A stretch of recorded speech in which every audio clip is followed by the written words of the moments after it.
Rachel Thomas was a young woman from California who went to undergraduate at Emory University in Atlanta. She got seduced into a modeling business as a way to make a little extra money. But what she quickly learned was that it wasn't just a modeling business, but she'd gotten drawn into human trafficking, a form of it, sex trafficking.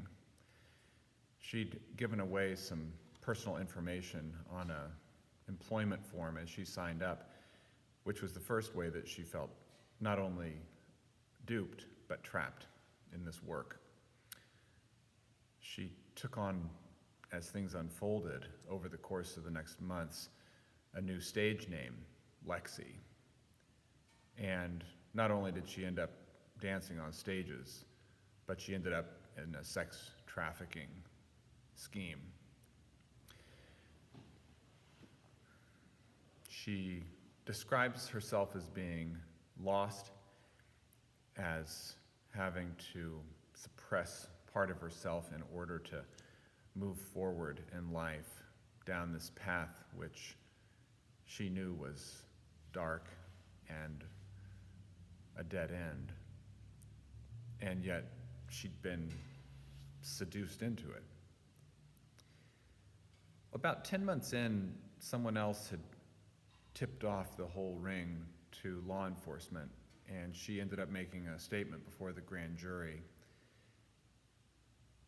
And she understood her ability to escape from the complexities of this web that she'd been drawn into as a gift.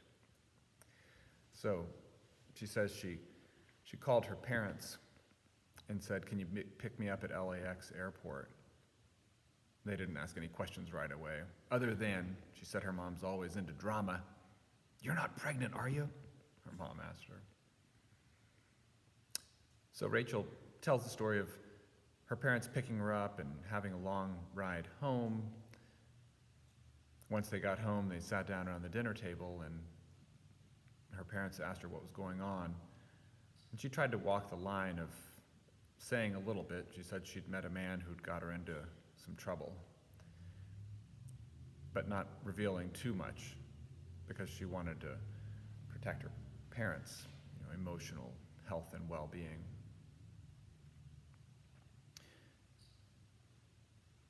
She said that the only question that her father wanted to know was, did he hurt you? Well, she had been hurt physically, emotionally, sexually, but she also wanted to protect her parents from this story. So she goes to bed that night and writes a suicide letter to her parents, apologizing to them for putting them at risk, for getting caught up in things. And she planned to get up the next morning and go to a quiet place and take her life, because she didn't want her parents to be the ones to find her. Then she kind of chuckled as she told the story. She said, I'm not a morning person. And she said, maybe God made me that way. So as it turned out, she slept until noon the next day. Her parents were the ones that woke her up. And they sat down around the kitchen table and had breakfast together. At some point, her father stands up, walks over to her. She stands up. He puts his arms around her. And he says, "There's nothing you could have done, nothing that could have happened to you that would keep God from loving you, or that would keep us from loving you." And she said at that point, well, her mother stood up too and joined the hug. And she said she knew.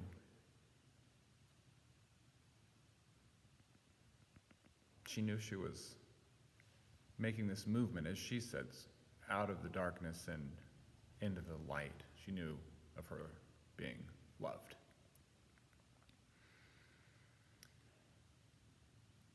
Rachel Thomas spoke at a Treasures talk, and Treasures, she said, tries to take the light into the dark places and then move the people who are in darkness out of light, reminding them that they're always loved, that they're not damaged goods, and that they are children of love. And I don't know how the whole metaphor of darkness and light sits with you these days, because it's been a problematic metaphor oftentimes as it's pushed a little farther down the road. Anti-blackness. It's been challenging for people of color on the one hand. And yet on the other hand, Rachel Thomas is a woman of color who told the story using these words. And other black writers and thinkers whose work I've read this week say sometimes it's problematic and sometimes it's not.